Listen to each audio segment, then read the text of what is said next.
चलिए। मित्रों नमस्कार, मैं बलवंत सिंह सिकरवार, आप देख रहे हैं भारतीय पीएम।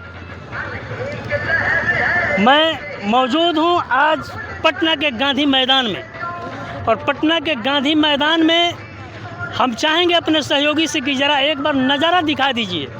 अभी सुबह के 7:30 सवा 7 हो रहा होगा, लेकिन ये पूरा गांधी मैदान झंडों से और लोगों से पटता जा रहा है। लोग धीरे धीरे गांधी मैदान की तरफ मूव कर रहे हैं, इसलिए कि बड़े नेताओं को आने का समय अब करीब आता जा रहा है। मैं चाहूँगा कि यहाँ पे मौजूद जो कुछ लोग हैं उनसे कुछ बातें की जाए। आप मित्र आ गए हैं, तो आप बताइए कि आप क्यों आए हैं गांधी मैदान में? मैं आया अपना अधिकार के लिए, लड़ाई लड़ने के लिए। किस बात की लड़ाई? ये बात के लिए, शिक्षा के लिए, रोजगार के लिए। आज कंपनी उम्पनी यहाँ पर खुले, ये हर चीज़ की सुविधा यहाँ पर हो जाए। जैसे हम लोग ट्रेन में धक्का मुक्की बाहर खाने जाते हैं, तो चाहते हैं कि बिहार के लोग, बिहार के युवा बिहार में ही काम करें। हाँ, बिहार में काम करे। अच्छी सोच है, चाहिए भी। आप अपना परिचय दीजिए महोदय, और बताइए कि आप गांधी मैदान में क्यों आए हैं? झंडा लेकर के देख रहे हैं, कांग्रेस का झंडा है। मेरा नाम बृजमोहन पासवान है। हम इसलिए आए कि वोट चोरी के जो है, मेरा गांव में 2024 में वोट दिया है 5-6 गो ऐसा मांझी समाज के, उसका वोट अभी नहीं है और ऐसा बड़ी है। इसी के अथी में हमने आए हैं गांधी मैदान में। अच्छा, आप किस गांव के पढ़ते हैं? हम जहानाबाद जिला में अलगन्ना के पढ़ते हैं। तो आपके गांव में भी लोगों का नाम कटा है क्या? हाँ, कटा है। कितना लगभग कटा होगा? 10 गो कटा हुआ है वहाँ। और कितनी आबादी है? वहाँ आबादी है 300 का। 300 के आबादी में 10 लोग कटे। हाँ, तो हम लोग जुड़वाए भी तो हैं। आप लोगों को क्या लगता है कि जो नाम कट गया है वो फिर से सही वोटर लिस्ट में आ जाएगा? हम लोग तो यही मांग कर आ जाना चाहिए। अगर नहीं आएगा तो ये लड़ाई आगे बढ़ती जाएगी। लड़ाई आगे बढ़ेगा। इसलिए कि आप लोगों ने तो चुनाव आयोग और प्रधानमंत्री दोनों को ही चोर घोषित कर दिया है। हाँ, चोर है ये ना। चोर तो बोलना ही पड़ेंगे, चुनेगा चोर है तो 24 तक चोर हम लोग बोलते हैं। ऐसा मत बोलिए आप। भाई बोलना पड़ेगा। प्रधानमंत्री क्या किए हैं यहाँ पर? अरे वो देश के प्रधानमंत्री। अरे कुछ नहीं है, चोर है, चोर पूरा चोर है प्रधानमंत्री। नीतीश कुमार भी चोर है यहाँ का। देश की मर्यादा है। कुछ नहीं है, सब लूट के खा गया है सब लोग। कहाँ जाकर देखिए तो स्कूल में कोई मास्टर आता है, लोग बैठ जाता है, लड़का इधर घूमता है, कभी इधर घूमता है, कभी मास्टर लोग को ध्यान पर दिया है लोग। तो ये काम तो प्रधानमंत्री का नहीं ना है, तो मुख्यमंत्री का काम है ना। नीतीश चाचा का ये काम है। तो नीतीश चाचा का तो लोग बोलते हैं कि बहुत विकास किया है बिहार कहाँ में। विकास किया है? वो तो पलटू चाचा उसका नाम है, पलटू चाचा। कहाँ विकास? पलटू चाचा का मतलब क्या हुआ? कभी इधर इधर मारते हैं, कभी उधर मारते रहते हैं। अच्छा, तो क्या आप लोगों को उम्मीद है क्या कि अब उधर से इधर आ सकते हैं? नहीं आएंगे अब की बार। नहीं आएंगे। नहीं, अब की नहीं आएंगे वो। आप अपना थोड़ा सा परिचय दीजिए। मेरा नाम राघवेंद्र शर्मा हुआ। मैं जिला महासचिव भारतीय राष्ट्रीय कांग्रेस मधुबनी से हूँ।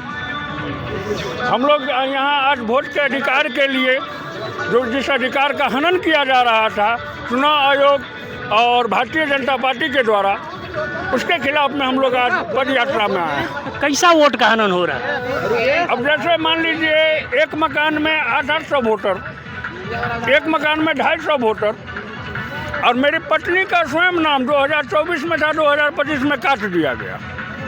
जब हम स्वतंत्रता सेनानी परिवार से हैं, मेरे दादाजी स्वतंत्रता सेनानी रह चुके हैं, आज़ादी की लड़ाई लड़े हैं, तो उस परिवार के पुत्र वधू का यदि नाम काट दिया गया तो अन्य जनता के साथ क्या किया गया हो? तो हमारे प्रधानमंत्री महोदय भी तो देश की लड़ाई लड़ रहे हैं, वो भी चाहते हैं कि देश खुशहाल हो। भाजपा के लोग ऐसा कहते हैं कि ऐसा प्रधानमंत्री कभी ना आया था ना आएगा। ये देश की भलाई के लिए नहीं लड़ रहे हैं, ये देश को बर्बाद करने के लिए लड़ रहे हैं। देश को बर्बाद करने के लिए कौन प्रधानमंत्री लड़ता है? नरेंद्र मोदी।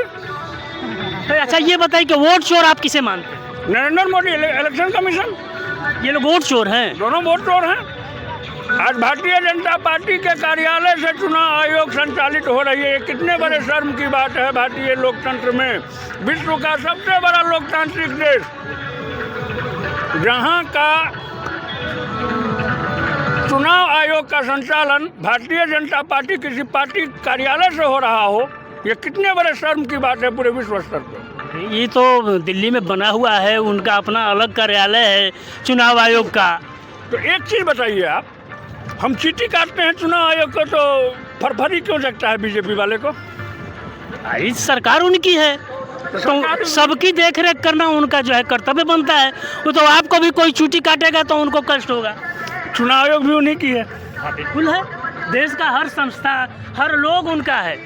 तो इसलिए ना वो चोरी कर रहे हैं। हाँ अपना परिचय दे करके बताइए। मैं विवेकानंद झा, मधुबनी जिला बासोपट्टी प्रखंड अध्यक्ष भारतीय राष्ट्रीय कांग्रेस पार्टी। चुनाव आयोग की चर्चा आपने किया है, जी जी। जिसका चयन गलत रास्ते से हो, सुप्रीम कोर्ट को जिस चुनाव जिसका नियोजन में उसको अलग कर दिया जाए, उससे क्या उम्मीद करते हैं आप? चयन प्रक्रिया से सुप्रीम कोर्ट को आप बता रहे हैं कि अलग कर दिया गया। बिल्कुल हाँ। पहले जो होता था चुनाव आयोग का निर्वाचन मतलब चयन प्रक्रिया, उसमें सुप्रीम कोर्ट का रोल होता था। विपक्ष, सत्ता पक्ष और सुप्रीम कोर्ट, जिससे सुप्रीम कोर्ट को अलग कर देने का मतलब ये होता है कि एक पक्षीय। तो आप लोग तो सुप्रीम कोर्ट को भी गलत ठहरा रहे हैं। हाँ बिल्कुल, सुप्रीम कोर्ट नहीं, सुप्रीम कोर्ट को आपने पार्लियामेंट से पास करा के निर्वाचन से अलग कर दिया है। सुप्रीम कोर्ट दोषी नहीं है, सुप्रीम कोर्ट को आप गलत रास्ता दिखा दिए, जबकि चयन प्रक्रिया में सुप्रीम कोर्ट का अहम रोल होता था। तब निर्वाचन एक बैलेंसिंग होता था, विपक्ष, सत्ता पक्ष और माननीय सुप्रीम कोर्ट, तो बैलेंसिंग होता था। अभी तो सो हो नहीं रहा है।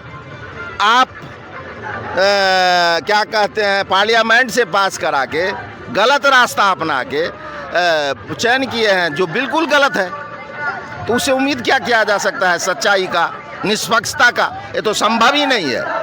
तो आप वोट चोर किसे मानते हैं? वोट चोर 100% निर्वाचन आयोग है। वोट चोरी हो रही है देश में, बिल्कुल हो रही है। मैं आपको एक आध उदाहरण देता हूँ। मरे हुए लोगों को तो सुप्रीम कोर्ट में, माननीय उच्च न्यायालय सुप्रीम कोर्ट में दाखिल किया गया। राहुल गांधी के साथ चाय पिए, क्या मैं ये भी गलत बोल रहा हूँ क्या? तो ऐसी तो दो चार गलतियां हो जाती हैं। प्लीज बोलने दिया जाए। अब ठीक है, लेकिन एक चीज और बताइए आप, 0-0 कभी देखे हैं क्या कहते हैं गिरी संख्या? नहीं, ऐसा तो कभी देखने को नहीं मिला। गिरी संख्या मिला आपको कि नहीं मिला? मिला है ना? तो क्या है? अब तो मीडिया में देखने को मिल रहा है। प्लीज, तो ये क्या है? आप चतुर्थ स्तंभ हैं, आप न्याय कर सकते हैं, आप जनता के हर एक गरीब कमजोर वर्ग के सवाल को रख सकते हैं। लेकिन हम देखिए, नहीं रहे हैं। हम आपकी आवाज उठाने के लिए हमेशा तत्पर रहते हैं और आपकी आवाज उठाएंगे निश्चित तौर पे। मैं आपको धन्यवाद देता हूं इस बात के लिए। मैं अपनी जिम्मेदारी से पीछे नहीं हटूंगा। मैं इस बात के लिए आपको धन्यवाद देता हूं। मैं इस बात के लिए आपको धन्यवाद देता हूं कि इस विषम परिस्थिति में आप मेरे साथ खड़ा हैं, इसके लिए मैं आपको नमन करता हूं, धन्यवाद देता हूं। हम देश के साथ खड़े हैं, देश के संविधान के साथ खड़े हैं। जो भी, चाहे कांग्रेस पार्टी हो या भाजपा हो, अगर संविधान के साथ खिलवाड़ करती है, देश के लोगों के साथ खिलवाड़ करती है, तो हम उसके खिलाफ खड़ा होकर के गरीब लोगों की, आपकी आवाज़, गरीब लोगों की आवाज़ निश्चित तौर पे उठाएंगे। लगता है आप लोगों को मेरी तरफ से कोटि कोटि धन्यवाद। जो देश की चौथी स्तंभ गोदी मीडिया, जो आज सरकार का पक्षधर है, उसके खिलाफ में आप मेरा साथ दे रहे हैं, उसके लिए आपको बहुत बहुत दिल से धन्यवाद। हम देश के साथ हैं, हम आप लोगों के साथ नहीं, न कांग्रेस के साथ हैं, न आपके साथ हैं, हम देश के साथ हैं। आप आम आवाम के साथ। बिल्कुल बिल्कुल, हम देश की आवाज़ देख रहा हूँ, जो हम लोगों के साथ आप खड़ा है।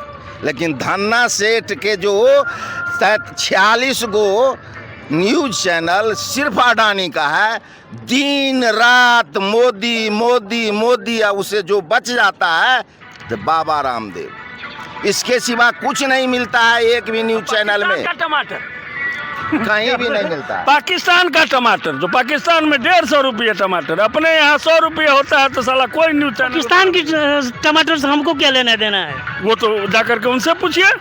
तो पाकिस्तान में टमाटर 150 रुपये मिल रहा है, पाकिस्तान में गोभी 100। हिंदुस्तान से ज्यादा चिंता उन्हें पाकिस्तान की है क्या?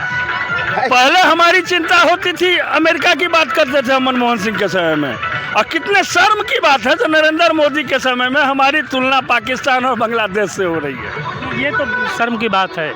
हमारी तुलना जो है पाकिस्तान से हो, बांग्लादेश से हो, हमारी तुलना जो है देश, हमारे भारत देश की तुलना अमेरिका से होती थी, चाइना से होती थी, बड़े देशों से होती थी। लेकिन दृष्टिकोण से हम अमेरिका को मनमोहन सिंह के रीजन में पछाड़ने वाले थे, और 2014 के बाद ऐसी सुनामी आई, बर्बादी की ऐसी सुनामी आई जो पूरे अर्थव्यवस्था को चौपट कर दी। चलिए, बहुत अच्छा लगा आप लोगों से बात करते हुए। जय हिंद।